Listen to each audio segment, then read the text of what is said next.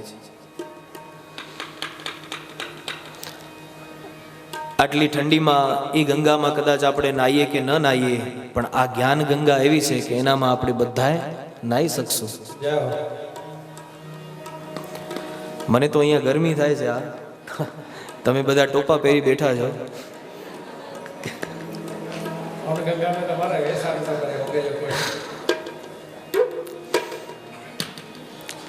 તો પરબ્રહ્મ પરમાત્માને આપણે પ્રાર્થના કરીએ કે હે મહાદેવ, હે ગંગાપતિ, હરિદ્વાર મધ્ય અમે આજે શ્રીમદ ભાગવત કથાનો લાવો લઈએ છીએ, એનાથી અમારું આત્મકલ્યાણ થાય, આત્મકલ્યાણ કરજો.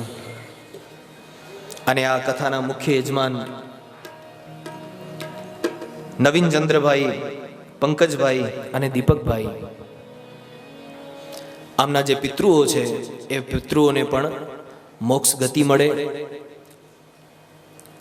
પ્રથમ દિવસે આપણે જે પિતૃઓનું આવાહન કર્યું છે એ બધાને આ પાવન ધરામાંથી મોક્ષની પ્રાપ્તિ થાય, એનો ફરી એક બીજા દિવસે આપણો નાનકડો પ્રયાસ કરીએ. ગઈકાલે આપણે મહાત્મ્યની અંદર જોયું કે કઈ રીતે આત્મદેવ આ સંસારના સુખ પાછળ ભાગે છે, પરંતુ અંતે શું થાય છે? અંતે એના દીકરો ગોકર્ણ એને જ્ઞાન આપે છે, અને પછી એ જંગલમાં જઈ ભગવાનનું ભજન કરી મોક્ષપદ પામે છે. આ બધી કથાઓમાંથી એક વસ્તુ જાણવા મળે છે કે સંસારના સુખમાંથી કંટાળીને માણસ અંતે પરમાત્માના ચરણમાં જ જાય છે, અને ત્યાં જ એને સુખ અને શાંતિ મળે છે. ઘણી વખત આપણને એમ થાય કે જીવનમાં આ નથી, આ નથી, ઓલું નથી, આ હોય તો સારું. આત્મદેવ સાથે પણ એવું જ થયું. સ્વામીજી એમને મળ્યા હતા, એમની સાથે ઝઘડો કરીને એને ફળ લીધું અને દીકરો પ્રાપ્ત કર્યો, પણ દીકરો કુલક્ષણો થયો. એ ગઈકાલે આપણે કથા જોઈ. તો આ બધામાંથી એક જ સાર મળે છે કે અંતે નારાયણ સ્મૃતિ. પછી ભાગ્યમાં નથી એના માટે ભગવાનથી લડવાનું નહીં, ભગવાનને કહેવાનું નહીં કે આ મને જોઈએ છે. પરમાત્મા સર્વજ્ઞ છે, એને ખ્યાલ જ છે કયા વ્યક્તિને કઈ વસ્તુ જોઈએ છે, અને એને આપવી કે ના આપવી એ પણ પરમાત્માને ખ્યાલ જ છે. ઘણી વખત આપણે લડી ઝઘડી અને ભગવાન પાસે ઘણી વખત માંગણી કરતા હોઈએ, ઘણા એવા પ્રયોગો કરતા હોઈએ, તંત્ર પ્રયોગ, મંત્ર પ્રયોગ કરીને આપણે જોર જબરજસ્તી એ વસ્તુ પ્રાપ્ત કરીએ, પણ એનામાંથી પછી આપણનું ભલું નથી થતું. એક ગામમાં એક માણસ રહે, એને સંતાન ન હતા. એટલે ભગવાનની ખૂબ ભક્તિ કરી.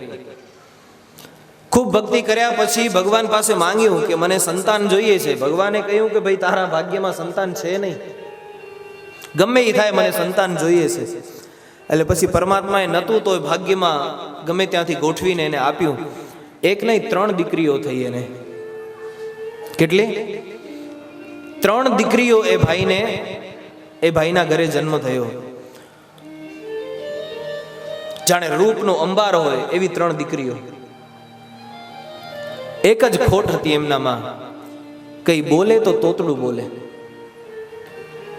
જો ઘણીવાર ભાગ્યમાં ન હોય ને આપણે માંગીએ ને તો એનામાં પછી કંઈક ને કંઈક ખોટ રહી જતી હોય છે. હવે આજે 3 દીકરીઓ હતી, એકદમ સુંદર રૂપાળી છે, પણ બોલે તો તોતડું બોલે છે. ધીરે ધીરે મોટી થતી ગઈ.